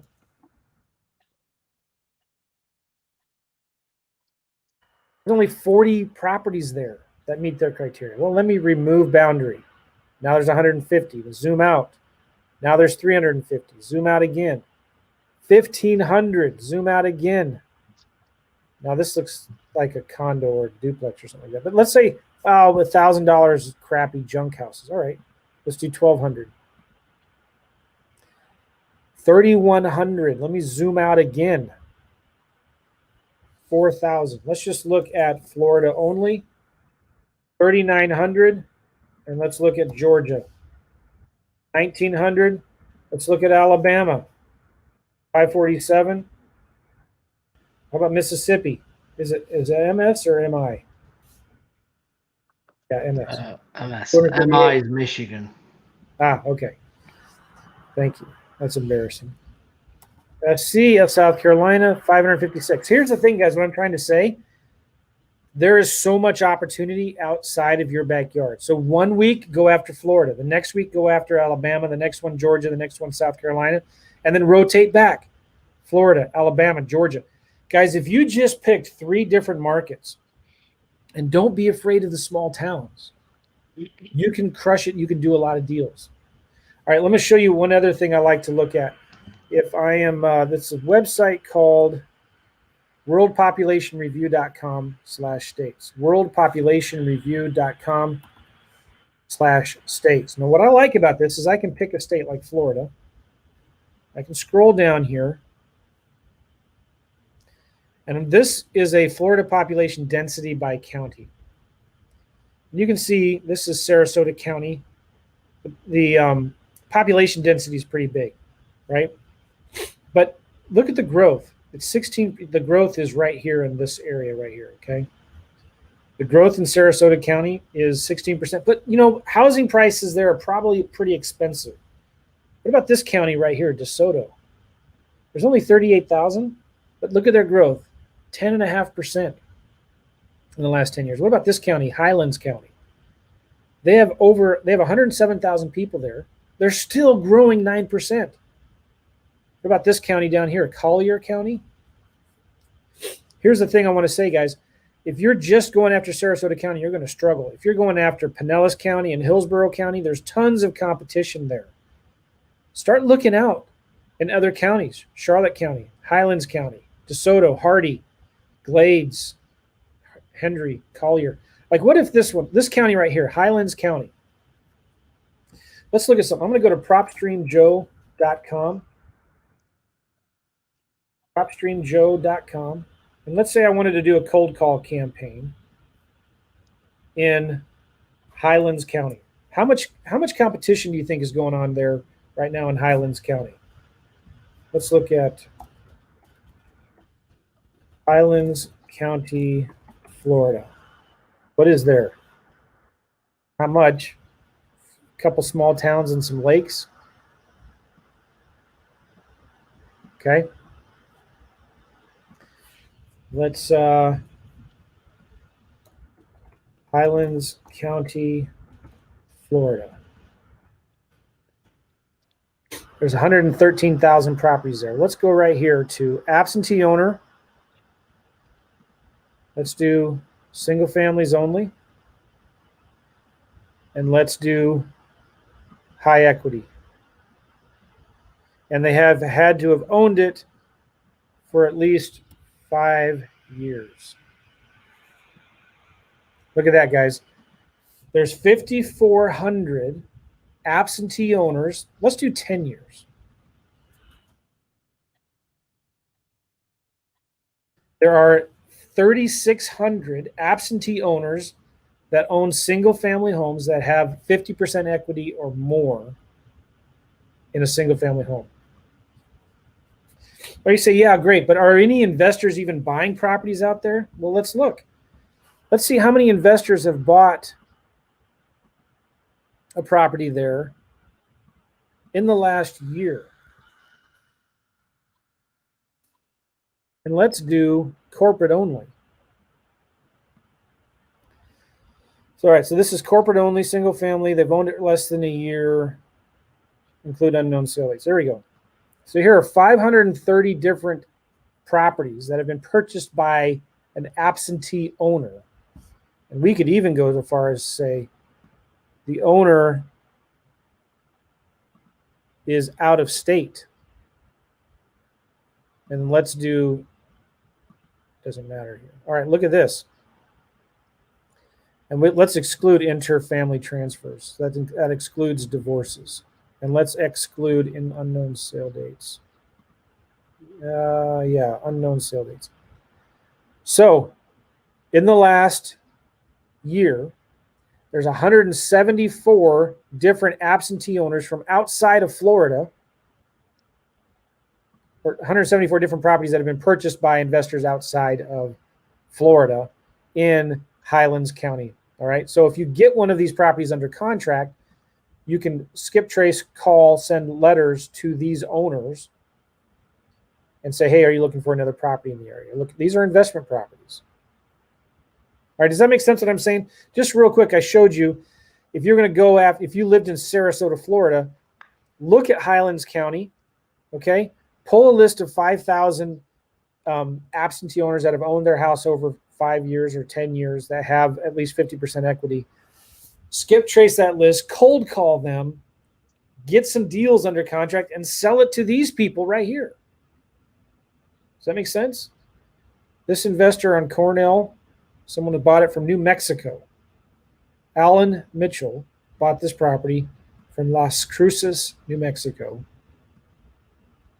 All right, so anyway, I think you guys get the point of what I'm saying. Are there any questions of what I just kind of showed you there? Any questions here? What was the population density website again? It's called worldpopulationreview.com. Yep, that's correct. I'll put that in here as a banner. Worldpopulationreview.com. In fact, let me okay. You want to look for counties that have maybe at least 100,000 people, but still have positive growth. And I'd encourage you to look at the counties 1 or 2 or 3 outside of where you are. There's just so much opportunity there. All right. Thank you, Patricia. Good stuff. Wayne, you're dropping gems all over the place. Come on. Cool. Let's go into some questions here. Anything else we want to talk about real quick, Gavin? Virtual deals in small towns. Ask who, not how. Follow-up is important. Your speed to income is directly proportional to the number of offers that you make. Learn to make multiple offers. Be brilliant at the basics. And what are those? Marketing, talking to sellers, making offers, and follow-up. Okay? So yes, this is being recorded. In fact, it's on YouTube right now. So if you're watching this, you can always go back and watch the YouTube replay. Worldpopulationwhat.com. It's worldpopulationreview.com. Worldpopulationreview.com. All right. So let's go through some questions. If you have questions here, guys. Oh, yeah, I want to say something else real quick. If you are interested in getting our help with setting this stuff up, I have a website here for you. I'm going to give it to you. REINetwork.com/systems. If you want our help in getting these systems set up, getting help with a marketing plan, getting help with figuring out your scorecard, some accountability to hold you accountable to that scorecard, help with getting the virtual assistants, the systems, the marketing, pulling the list, skip tracing it, doing the direct mail, cold calling, whatever the marketing is that we help you figure out. If you go to REINetwork.com/systems, there's a page there that explains a little bit about it. Tell us a little bit about you, who you are. You'll get on the phone with either Gavin or someone from our team, and we'll talk to you about your goals, where you are now, where do you want to be, and if we feel like we're a good fit. And we have 1 or 2 different programs. We'll talk to you about it and see if you're a good fit, and we can maybe help you. So go to REINetwork.com/systems. Cool. Perfect. All right. Some questions here. A lot of good thank yous. We appreciate that. If you're on Facebook or YouTube, type in your questions in here. Okay. This one's from Marlon. When talking about marketing to FSBOs or any campaign, are you saying that the process is basically to keep getting new scraped leads daily? And do these include your follow-up to leads you have recently sent marketing to? Okay, so when we're talking about sending marketing to FSBOs and rentals, we recommend scraping them weekly. And there's companies that I recommend in my courses and stuff. I don't give those resources away for free here on our free coaching calls because it's kind of too valuable to give away for free like that. But there is a company that I use. They scrape Zillow and Craigslist. They can scrape Redfin for you every single week and give you the new ones. And so we just send them a text message. Sometimes we send the owners a letter, and we just ask them, hey, we saw your rental on Zillow. Would you be interested in selling it? Patricia's asking, how do we do this from Kansas City? Well, just like we showed you, you kind of pick some areas. If I were you, Patricia, and I'm very familiar with Kansas City. In fact, I'm going there this weekend to visit some family, and daughter has a gymnastics tournament in Kansas City. But anyway, kind of like Kansas City's kind of competitive, not that crazy compared to other cities. I would find out where the investor activity is, and then I would also start looking in the counties surrounding Kansas City, specifically on the Missouri side. It's a little easier to get data on the Missouri side than the Kansas side.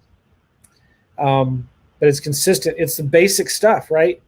It's the basic things we talked about: marketing, talking to sellers, making offers, and following up. You just keep on doing that over and over again. What's the difference between lease options and owner financing? Diana. That's a cool name. So basically, lease options is where you control property without owning it. Owner financing is where you control property and own the property. So owner financing, you actually take the deed to the property, you own it. And the seller acts as the bank, okay? And a lease option, I don't own the property. I'm just controlling it through a lease and an option. I'm going to lease the property from the seller for a couple years, 3, 4, 5 years, with the option to buy it in the future. That's the difference between those two, okay? In an owner financing deal, the seller is pretty much acting as the bank. I'm owner financing it from them. Good question from Willie. This seller asked me, if you can't buy my house now with an interest rate at all-time lows, how are you going to be able to buy it in 2 years now with this lease option stuff? How would you respond to that? I always tell the sellers, Willie, I can buy your house now. In fact, if you would like a cash offer, I'll go ahead and send you a cash offer, but it's probably going to be pretty ridiculously low. We buy our properties usually at 60, 70 cents on the dollar. It's not going to work for everybody. I could certainly buy it now. In fact, I could close on it in a week if it works for us. But let me ask you some questions. How long have you had it on the market, or have you thought about why don't you just sell it with a realtor? So I turn it around and ask another question. I always ask the sellers, why don't you just list your house with a realtor and see what they say? This is why I like making cash offers with my lease option offers, because I can tell them I will buy it with cash, but it's going to be at this ridiculous low price. And that reminds me, somebody else was asking a really good question. I'll get to it later. You want to add anything to that, Gavin? Yeah, so obviously they think that you're living in the house. That's the problem, right? Yeah. So the concept is that they think you can't do that. So you're using the cash offer, okay, to say that you can buy it, as Joe just said, which is then going to open up for so are you living in the house? So you just got to get to the point that you're not. This is investment property for you to rent for a year or two and then sell. And then when they say you living in it, no, I'm not. It's an investment property, okay? But I can give you more money if you're willing to wait for it, or we can cash you out, no problem. Then you go into, but it's going to be less. You're not going to accept it. I normally don't bring it up because I don't want to upset you by offering you low. This is a beautiful house, and you kind of play on that. And then normally that's enough to then move on and then ask another question. Okay, always ask a question back, right? You always want to gain control of the conversation constantly. We spend a lot of time working with our students and clients on that, learning how to talk to sellers. Super critical. Teresa has a question here. Do you get local phone numbers and websites when working in another virtual market? Yeah, so every campaign we do in our multiple markets, we get virtual phone numbers for. So like if I'm doing Sarasota, Florida market or South Florida market, I might have 6 or 7 different phone numbers for that. And REI Simple, it's only $4 a month per phone number, but I'll have a phone number for my letters, another phone number for my postcards. That way I can track where the leads are coming from. Okay. And that's really easy to do inside of REI Simple. Now, when it comes to websites, I will, I probably wouldn't worry about getting a different website for each market. I would just have one website, like who else? Teresa, I would probably have something like teresabuysHouses.com is what my website would be, right?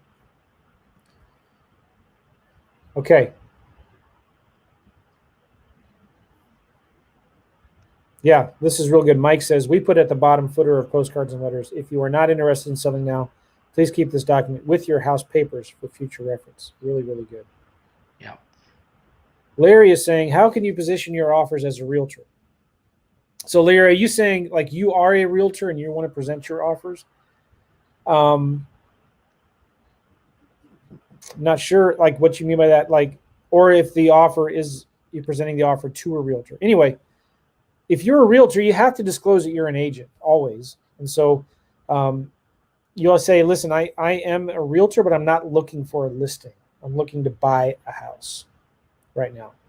And in fact, I don't want to list your house. If you should want to list your house, I can refer you to some other agents. I'm an investor. I'm looking to buy some more properties in the area. And one of the other questions I like to ask is when I'm talking to the sellers is, listen, have you thought about this? Like, if you don't sell your house, what are you going to do? Are you going to list it or rent it out? If you don't sell your house, what are you going to do? If you're going to rent it, well, maybe we can work together.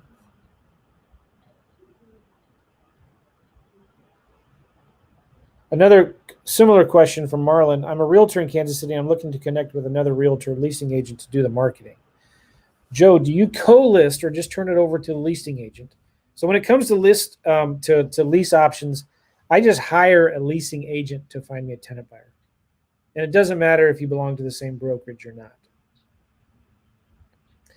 Question from Tony. Could you go over the 3 offer formula again, Joe? Yes, real simple. It's for a cash offer, it's the ARV times, or let's just keep it super simple. Cash offer is Zillow times 70%. Zillow times, in fact, maybe I should write this down here. I'm going to do this in the banners. Cash offer, Zillow times 70%. Okay. Cash offer, Zillow times 70%. And then a lease option is Zillow times 85%. So that's the price. Okay. Lease option, Zillow times 85% is the price. Then the Zillow rent times 75% for the rent. So for the rent, it's Zillow rent times 75%. And the term is usually 3 to 5 years. Okay. For owner financing, it's going to be Zillow times 100%. I'm going to offer them, for owner financing, I'm going to offer them 100% of Zillow. Okay. But then owner financing would be the Zillow rent times 50% for the, I'm writing this down here, principal only payments. Okay, so let me run through this again. For owner financing, it's Zillow rent times 50%. So I'm going to offer them half of the rent for principal only payments. So my cash offer, number 1, is going to be Zillow times 70%. Just like these are, again, real simple, fast offers that we're sending out. These aren't tied in written in stone. Once they say yes, then we'll do our due diligence and may have to lower this based on, what the repairs are and stuff like that. For lease option, it's going to be Zillow times 85% for my price. And for the rent, it's going to be Zillow rent times 75%. So I want at least 15% equity in the house and at least 25% of the rent for cash flow, 3 to 5 years. And owner financing is going to be 100% of Zillow, but the rent's going to be my payment, rather, not rent. My payment to the seller is going to be about 50% of Zillow rent, principal only payments. Okay, and that's going to be until paid. But that's all negotiable. You know, you could be balloon in 10 years if you wanted, right? If they wanted a balloon in 10 years or 5 years, I might do 30% of Zillow rent or 40%. So just the point of this is just keep it super simple, but give the sellers options, and it's all contingent on an inspection. And as you do your inspection, that's when you dive deeper into the, not the Zillow, the estimate value, but the ARVs, what you feel the comps really are at, you know.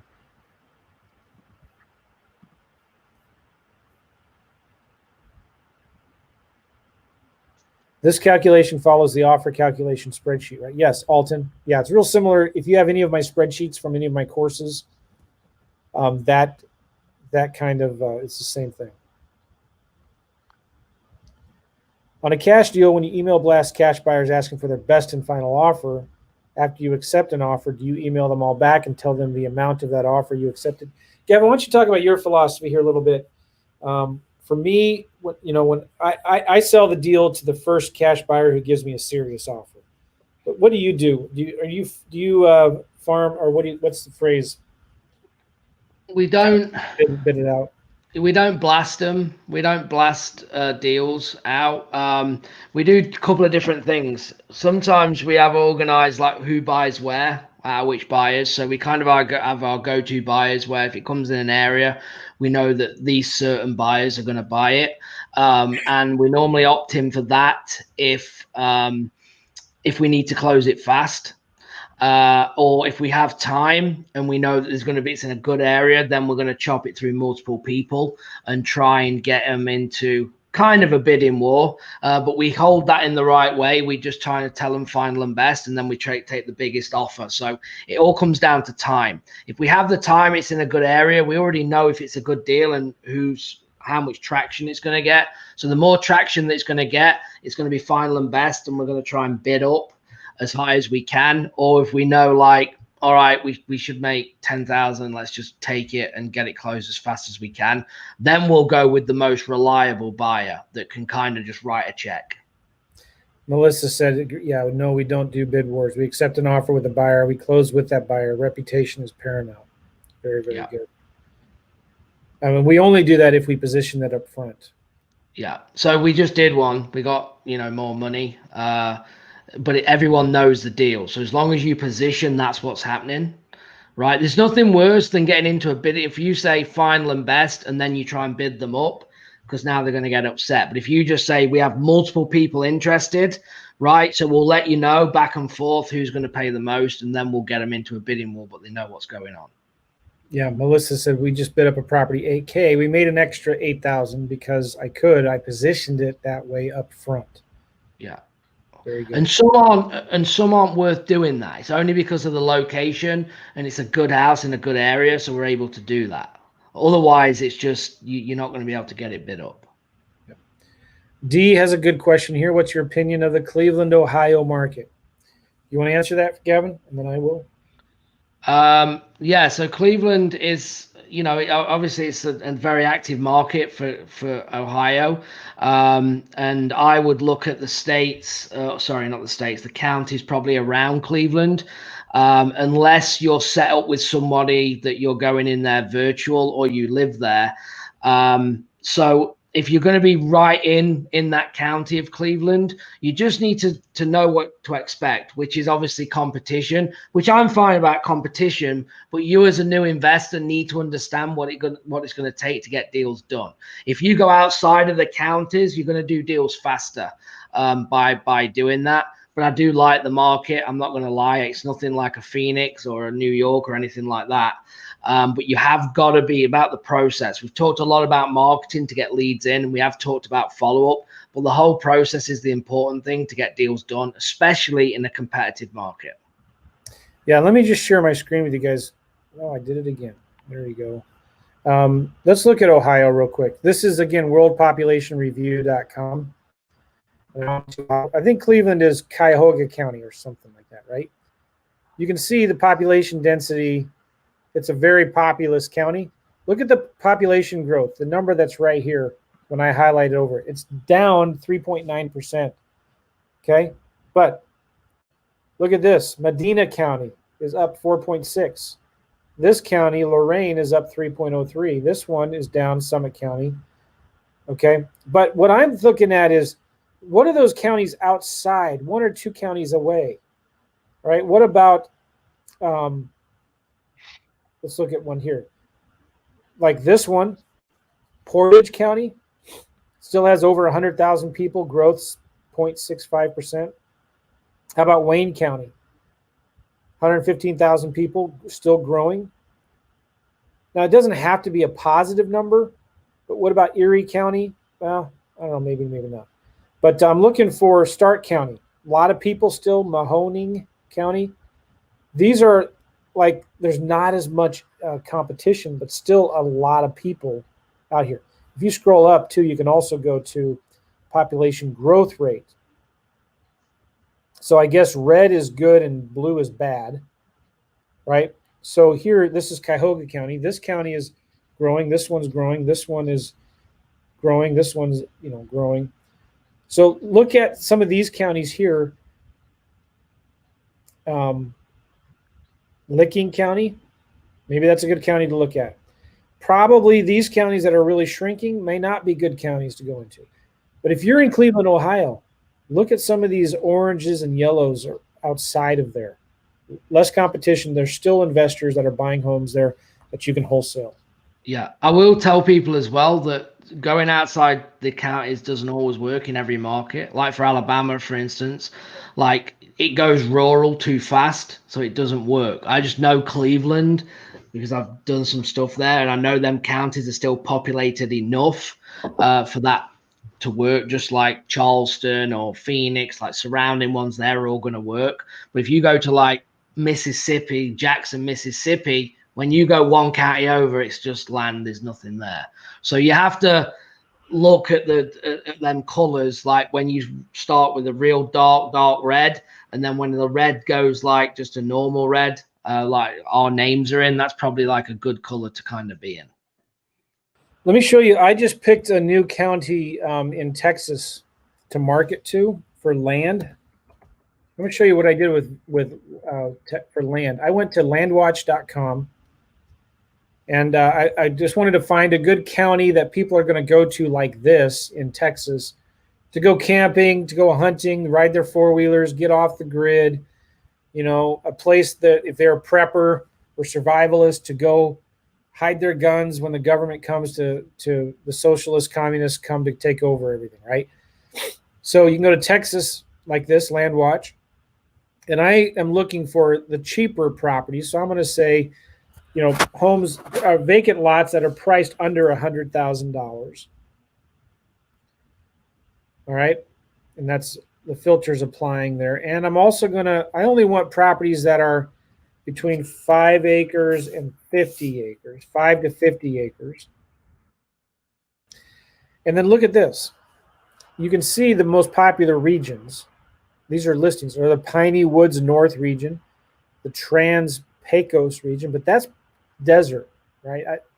I don't know if somebody who's in Dallas, Austin, Houston, are they going to drive all the way out here to go for vacation? No. Or if they go hunting, they're probably going to go in the Piney Woods North region or the Northeast region or the Piney Woods South region to hunt or to camp or just whatever. So then I click on here, the Piney Woods North region. And now I'm looking at, okay, there's 227 listings here.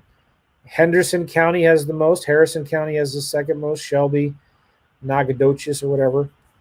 And so what I'm doing here is if I looked at Henderson County, this is my competition. If I take this price low to high, there's somebody selling a 5.7 acre lot for 40 grand, 5 acres for 41, 5 acres for 48. This is a nice area, right? wooded areas. People may buy this for lumber, timber, just to go four-wheeling, to build cabins, to get off the grid type of things, right? So I'm looking at this thinking, oh, this might be a good county where I can buy this property. Let's say, if I just show you an example. Hold on here. Calculator. I know you can't see this, but if they're selling for 39,900 divided by 5.72, so they're selling, these lots are selling for an average of $7,000 per acre. I'm going to offer that times 0.25. I'm going to offer $1,700 per acre.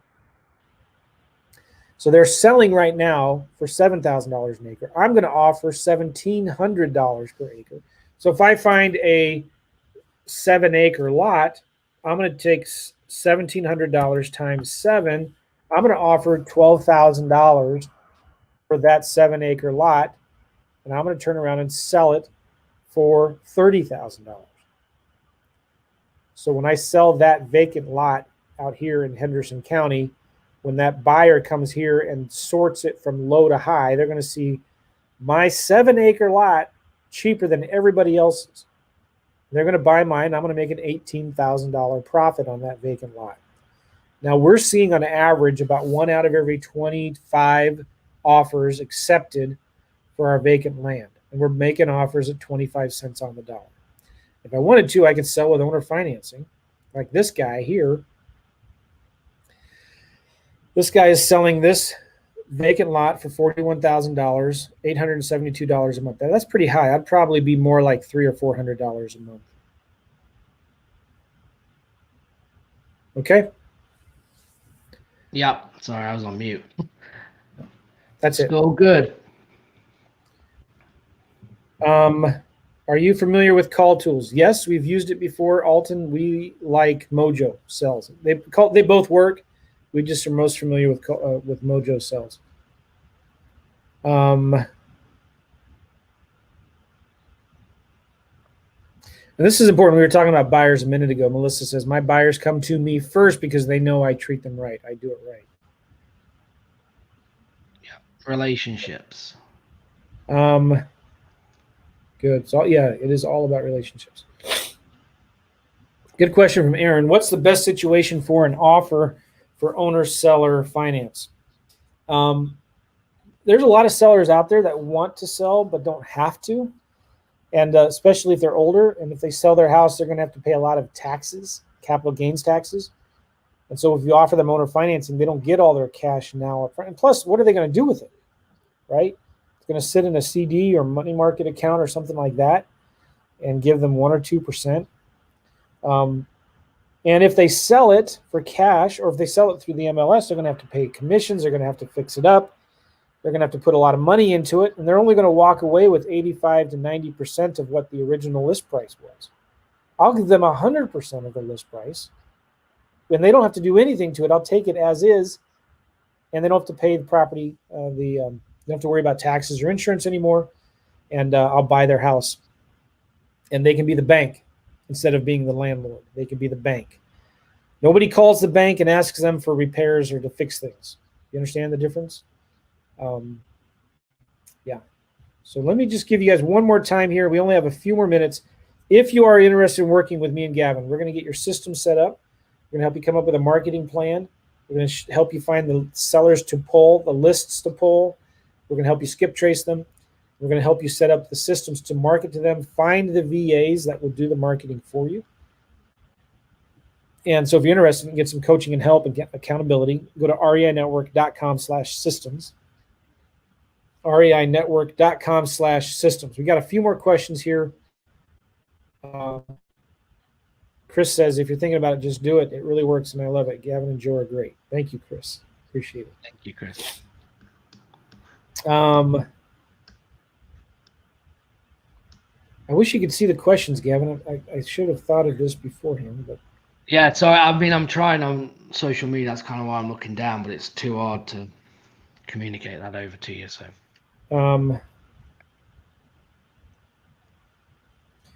Keen is asking, I want to learn more about how to flip lots.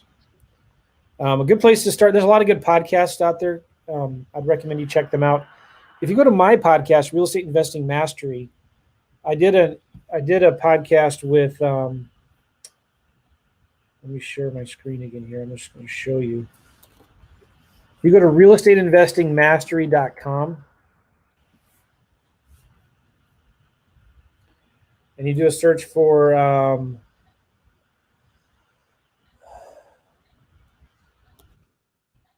Scott Todd. There you go. Episode 201. I did this 3 years ago, but it's still one of my favorite podcasts. The Simplicity and Power of Land Investing. So again, go to realestateinvestingmastery.com. Do a search for 201 or Scott Todd. It's a really good podcast. You should listen to that. All right. Any other questions here real quick? I think we're good. Awesome. Oh, here we go. How do you feel about the competition level in either Las Vegas or Louisiana or LA?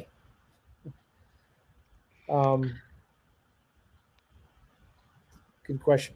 How do we feel about and this relates to Las Vegas. It is Las Vegas. Yeah, I mean, there's obviously pockets. You have to be careful in Vegas. It's kind of, you get a lot of people invested in from Phoenix in Vegas. So you've got a lot of, marketing efforts going into that market. You just have to look at, again, analyze within Vegas and make sure you're in the kind of the right areas. Look where the activity is, depending on if you're doing cash deals, if you're doing wholesaling, look where the buyers are buying. And then if you're doing lease options, then that's fine as well for that market. It probably suits more of a creative finance market, unless again you have them systems in place and you're really going to work it and work the follow-up to get deals done in Vegas. So it's a bit like Phoenix. It's heading that way. It's not as competitive as Phoenix, but it's getting there. Jesse, is it time to stop wholesaling in California? I think it's time to stop doing anything and everything in California and hightail it out of there. I'm sorry. I'm just kidding. I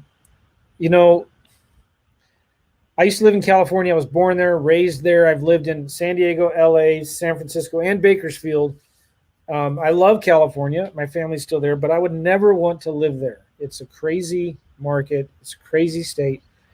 And it's just easier to do deals. But even if you're there, okay, you don't have to do deals there.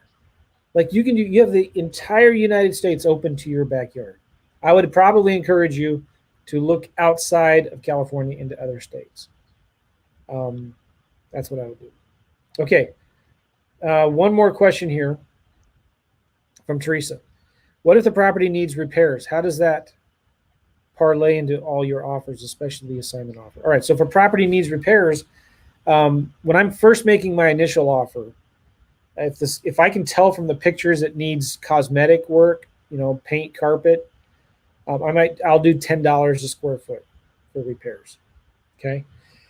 If the seller tells me it doesn't need any work and I've not seen any pictures, I'll figure $5 a square foot. If it's a full gut rehab, $25 a square foot for repairs. So when I'm making my initial offer, it's just real simple. $5, $10, or $20, $25 a square foot for estimating repairs. If you're using REI Simple, there's a really good estimator tool in there. It can help you estimate repairs. But every offer I make is contingent on an inspection. So if the seller says yeah and they accept your offer, you can get a contractor there to go give you a better estimate. Plus, here's the important thing. Your buyers will tell you how much repairs it needs. Okay? You just go ahead and figure $30,000 for repairs. And if it's not enough, your buyers will tell you. So then you have time to go back to the seller and renegotiate a new price or cancel your contract. Okay? Yep. Cool. Anything else, Gavin? I think we got all of the questions here. This has been fun. Yeah. 2 hours here. Appreciate you guys very, very much. And if there's anything else we can do to help you, just shoot us a message or contact us on Facebook or YouTube here. And If you want to work with us, go to reinetwork.com/systems, reinetwork.com/systems. Okay. And we appreciate you all. Awesome. Thanks, Joe. Thanks, Gavin. We'll see you guys later. Bye-bye. Hey, if you liked this video, this has been helpful to you, please let us know. Give us a thumbs up right now. Say thank you. What did you like? What were some of the big takeaways you got from this? Please type them right now in the comments on YouTube or Facebook. I love this. This is Jogno. Thank you guys. Feeling more confident than ever. Still doing my homework. Angelica, really appreciate it. Virginia, thanks. Jesse, thanks. Joe, thanks a lot. Nice. Willie, thanks. And Lori, I hope that's thank you. Yeah. At least it's not F you. Willie, thanks. Teresa, great info. Nice. Okay, so please type down below, guys, what were some of your big takeaways, what you really liked from this. Really appreciate it. Share this video, give us a thumbs up, subscribe to the YouTube channel. Go check out Gavin's YouTube channel. It's called REI Network. Charlie says, very informative. Thank you. Navasa, thank you. You're welcome. Angelica, action. Cool. And subscribe to the channel. Like the video. And Awesome. Go check us out at reinetwork.com/systems if you want to get more information about working with me and Gavin. We'll see you guys. Take care. Thanks, Gavin. Bye-bye. Bye-bye.